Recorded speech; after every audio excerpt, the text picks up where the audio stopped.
Ustaz, kebetulan nama kita sama. Bukan kebetulan ya. Ya antum diberi nama, saya diberi nama.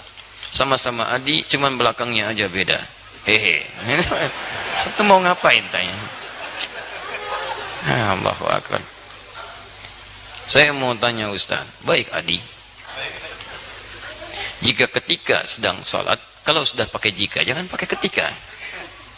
Sir, asar dan zuhur, makmum sudah selesai membaca Al-Fatihah, kemudian apakah dia menunggu imam selesai membaca surah, ataukah kita juga membaca surah? Bagaimana kalau surah yang makmum baca berbeda dengan imam? Dalam salat makmum dengan imam, kita bisa lihat kondisinya. Pertama, ayat-ayat yang mengisyaratkan, bahkan hadis-hadis mengisyaratkan dalam kondisi makmum mendengarkan bacaan imam. Ya, di antaranya misalnya, wa idza quri'al Qur'anu fastami'u lahu wa ansitu la'allakum turhamun. Jika dibacakan Al-Quran, dibacakan, jadi ada fokus. Anda memang jadi objek untuk dibacakan Quran. Ya, fastami'u, Anda diam, berhenti. Wa ansitu, ansitu itu lebih kepada diam, fokus, berhenti. Misal, sedang ngobrol nih, saya bacakan misalnya, Anda objek bacaannya, maka Anda diam menyimak. Makanya ketika khutbah, kenapa diminta ansitu wasma'u? Karena Anda jadi objek dari khatib, diajak bicara. Kan tidak sopan saya ngajak kepada antum bicara dengan yang lain. Bikin forum dalam satu forum. Sama ketika Anda dibacakan pada Anda ayat Quran, Anda fokus melihat, mendengarkan, fokus dengar. Dan tidak ada fokus paling dalam kecuali saat sholat. Imam membacakan, mohon kepada Allah, dan bacaannya mewakili Anda. Makanya ketika diperdengarkan pada Anda diam, simak baik-baik. Ketika bacaan diperdengarkan kepada Anda, diam, simak baik-baik. Maka Nabi menyampaikan, innama ju'ilal imamu liyutamma bihi, fa qira'atul imam qira'atul ma'mum. Imam dijadikan untuk diikuti. Bacaan imam itu bisa mewakili bacaan makmum. Ketika Anda menyimak, mendengarkan. Nah, apa bagian yang disimak itu? Bacaan Quran. Jadi sebagian yang disimak ini ada yang diikuti. Apa diantaranya? Al-Fatihah. Al-Fatihah. La salata liman lam yaqra bi Fatihatil kitab. Tidak sempurna salat seseorang ketika bisa baca Al-Fatihah, dia tinggalkan Al-Fatihahnya. Ini maksudnya dalam salat berjamaah. Imam baca Al-Fatihah, makmum punya peluang.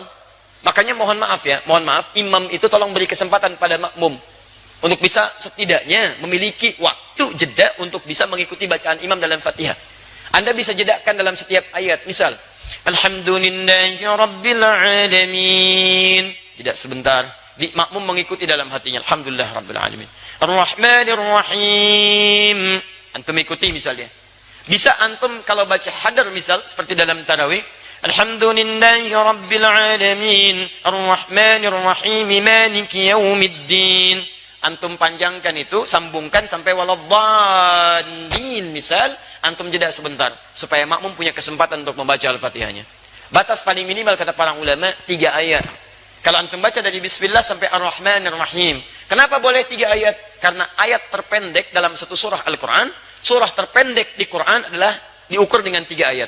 Inna a'tainakal kautsar, fasalli lirabbika wanhar, inna syani'aka huwal abtar. Itu terpendek. Karena surah terpendek 3 ayat, maka setiap surah dipandang cukup ketika dibacakan 3 ayat dengan kadar yang sama dengan Al-Kautsar. Kalau Anda sudah Ar-Rahmanir Rahim, imam baca surah, Anda diam simak di sini. Dengarkan.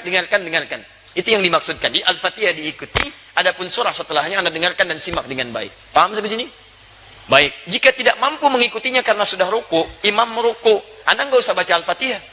Karena imam itu diikuti. Imam ruku, Anda ruku. Imam sujud, Anda sujud. Jadi begitu Anda misalnya datang, sholat, misal kita kasih contoh. Antum imam. Bismillah.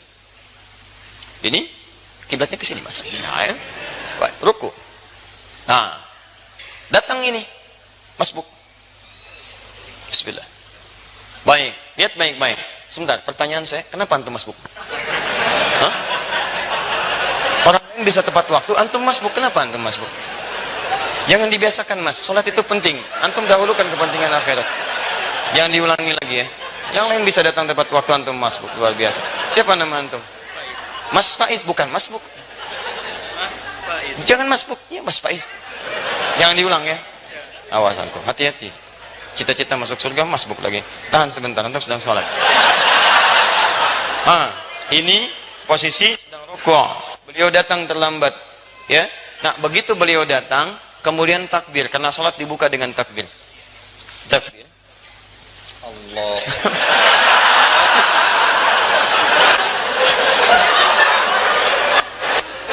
Sabar ya. Kalau dari ruku, i'tidal. Ya. Sami Allahu liman hamidah. Ya, sehat ya. Baik. Maju mas sedikit. Nah, antum takbir, setelah antum takbir, antum langsung rukuk. Ya, tidak perlu baca Al-Fatihah lagi. Jadi langsung diikuti. Jadi begitu takbir, Allahu Akbar, langsung turun rukuk. Paham? Baik. Nah, jadi posisi semacam ini sudah dihitung 1 rakaat. 1 rakaat. 1 rakaat itu artinya rukuk itu dari kata rak'ah. Semua ulama sepakat kalau makmum sudah mendapati rukunya imam maka dihitung 1 rakaat. Karena ruku berasal dari rak'ah. Dan ruku ini sudah bagus, teman-teman, naik sedikit. Nah, segini. Ukur segini ya. Dilurus sampai ke sini, sampai kalaupun disimpan bejana di atasnya, kemudian dituangkan air, itu tidak goyang. Ada airnya mas ya, hati-hati. Ya. Nah, antum boleh duduk. Tidak. Baik pemirsa, jadi contoh ruku semacam ini, ruku yang bagus. Hati-hati mas ya. Ah, sudah. Terima kasih. Nama siapa? Lukman. Lukman. Baik. Nama antum disebut di Quran surah keberapa? Sudah. Ya. Surah 31. Baik. Insyaallah antum malam ini akan mendapatkan hadiah khusus spesial buat Lukman. Kita akan berikan mushaf khusus dan kita doakan dengan mushaf itu bisa hafal Quran insyaallah ya. Baik. Sudah menikah? Alhamdulillah. Baik.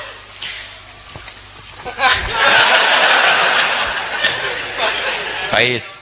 Baik. Jangan masbuk lagi ya. Teruskan. Baik, jadi antum langsung ikuti, kemudian bacaan rukuknya ikuti itu. Sekarang persoalannya, bagaimana kalau sholat sir? Karena bacaan imam tidak diperdengarkan kepada antum. Maka disinilah ulama berpendapat, satu mengatakan cukupkan dengan Al-Fatihah. Karena yang dimintakan Al-Fatihahnya. Maka antum bacakan Al-Fatihah, Al-Fatihah, Al-Fatihah. Jikapun belum imam kemudian turun, antum bisa mengulang Al-Fatihahnya. Yang kedua, ini saya lebih cenderung kepadanya. Karena ayat pertama diikat dengan hukum dibacakan, sedangkan sir itu tidak diperdengarkan kepada makmumnya. Maka dari itu setelah antum kemudian bacakan surah Al-Fatihah, antum bisa kemudian bacakan surah-surah yang sekiranya bisa menunggu imam sampai dengan dia ruku. Ustadz, bagaimana kalau bacaan makmum beda dengan imam? Tahu dari mana antum bisa sama dan beda? Kan imam nggak ngasih tahu karena nggak dibacakan kepada antum. Nggak bisa antum mau ruku, imam sama nggak bacaan? Ini sama antum sedang sholat. Ya? Di situ nggak ada masalah perbedaan itu sepanjang masih dalam rukun yang sama, nggak ada masalah. Sama dengan begini, antum mau turun sujud, imam pakai lutut, antum pakai telapak tangan, salah nggak? Tidak, karena posisinya sama-sama mau sujud dan diberikan kesempatan hal yang menggunakan perangkat bisa berbeda. Yang penting turun sujud. Jadi tidak harus imam pakai lutut, antum pakai lutut, tidak. Imam bisa pakai lutut, antum bisa pakai telapak tangan, bergantung pada kemudahan kita. Imam telapak tangan, antum pakai lutut. Yang salah imam pakai lutut, antum pakai kepala, itu yang salah. Jelas ya? Di dalam konteks ini, itu silahkan seperti tadi yang kami sampaikan. Man, sami Allahu liman hamidah.